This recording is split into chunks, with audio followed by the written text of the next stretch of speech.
Je rêve d'une lune de miel en Polynésie. Je vous vois bien dans un bungalow sur pilotis au-dessus d'un lagon. Vous lisez dans mes pensées ? Avec mon fiancé, on adore aussi la plongée. Alors, je vous propose une matinée avec les Raymanta avant de partir observer les baleines à Tahiti. Ne me réveillez surtout pas. Je vous réserve aussi un cours particulier avec des chefs locaux pour confectionner un repas ensemble. Mais j'ai trop hâte. On va devoir avancer le mariage. Vous vous occupez vraiment de tout ? Oui, avec Marco Vasco, vivez votre voyage esprit libre. Vous faites les mariages aussi ? Rendez-vous sur marcovasco.fr pour imaginer votre prochain voyage sur mesure. Les podcasts du Figaro. Prêt pour le décollage.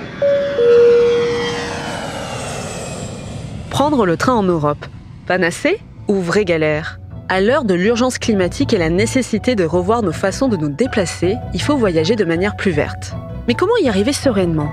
Et surtout, sans trop y perdre financièrement ?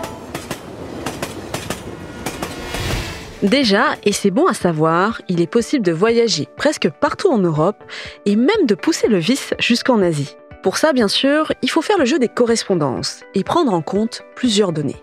La première, le temps dont vous disposez pour voyager. Vous avez 1 semaine, 2 semaines, 1 mois ? Le voyage ne sera pas envisagé de la même manière. Le train est-il seulement un moyen de locomotion ou donne-t-il la possibilité de penser votre voyage en itinérance ? Deuxième donnée, et c'est le nerf de la guerre, l'argent. Quel est votre budget ? On le sait tous, le plus grand défaut du train aujourd'hui est son prix. Car oui, prendre l'avion est souvent moins cher pour voyager en Europe. En cause, les exonérations fiscales du secteur aérien et le manque d'investissement dans les infrastructures ferroviaires. Mais rassurez-vous, il existe des astuces. Jean-Marc de Jagère, journaliste spécialisé dans le transport ferroviaire au Figaro Voyage, nous a confié les siennes. Plus on anticipe, plus on a l'assurance de trouver les meilleurs tarifs. Mais il faut reconnaître qu'en général, l'avion reste globalement beaucoup plus compétitif en termes de prix. Néanmoins, il ne faut pas oublier qu'avec le train, il n'y a pas de frais cachés. C'est-à-dire que quand vous réservez un billet de train, vous partez du centre-ville vers un autre centre-ville et du coup, vous n'avez pas la navette de bus ou de train à payer entre l'aéroport et le centre-ville. De plus, il n'y a pas de frais cachés comme les suppléments pour les bagages, puisqu'en général, quand vous voyagez en train, la franchise bagages est assez généreuse, donc vous pouvez en général transporter 2 à 3 bagages sans frais. Une autre alternative possible, les trains de nuit. On économise 1 nuit d'hôtel et on gagne une journée de visite. Et quand on voyage en famille, ça peut vite être très rentable. Si on voyage en famille, surtout, il ne faut pas oublier que les enfants payent un demi-tarif. Donc si vous voyagez en famille à 3 ou à 4, en général, vous ne payez que 2 billets en plein tarif.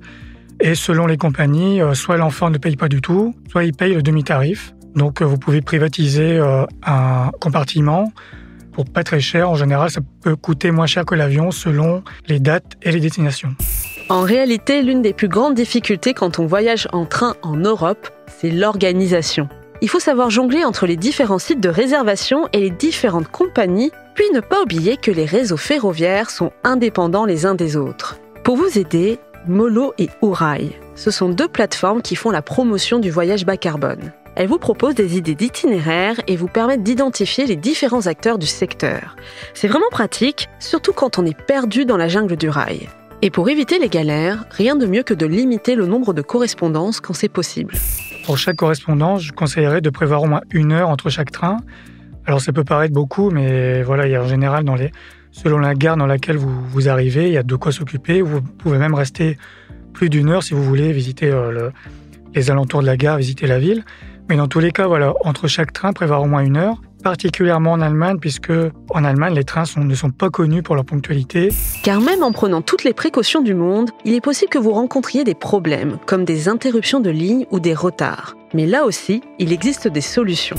Et si par malheur, vous ratez un train, eh bien, il faut savoir que comme dans l'aérien, il existe un règlement européen qui protège les usagers dans l'ensemble des pays de l'Union européenne. Donc, que vous soyez en France, en Roumanie ou bien en Hongrie, vous êtes protégé par le même cadre juridique, en l'occurrence le règlement 2021-782, que vous pouvez facilement trouver sur le site du Parlement européen. Alors, il prévoit notamment que si vous loupez une correspondance à la suite d'un retard, la compagnie doit vous placer sans frais sur le train suivant.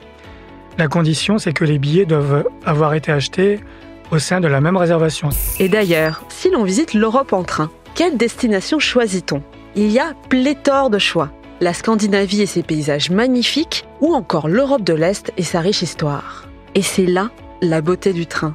La découverte se trouve parfois au coin d'une gare, souvent quand on s'y attend le moins.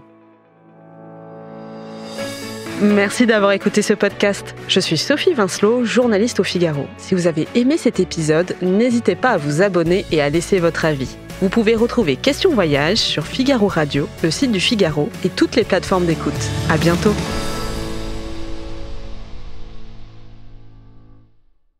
Je rêve d'une lune de miel en Polynésie. Je vous vois bien dans un bungalow sur pilotis au-dessus d'un lagon. Vous lisez dans mes pensées ? Avec mon fiancé, on adore aussi la plongée. Alors, je vous propose une matinée avec les Raymanta avant de partir observer les baleines à Tahiti.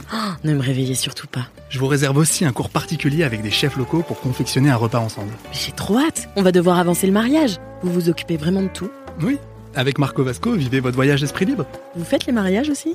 Rendez-vous sur marcovasco.fr pour imaginer votre prochain voyage sur mesure.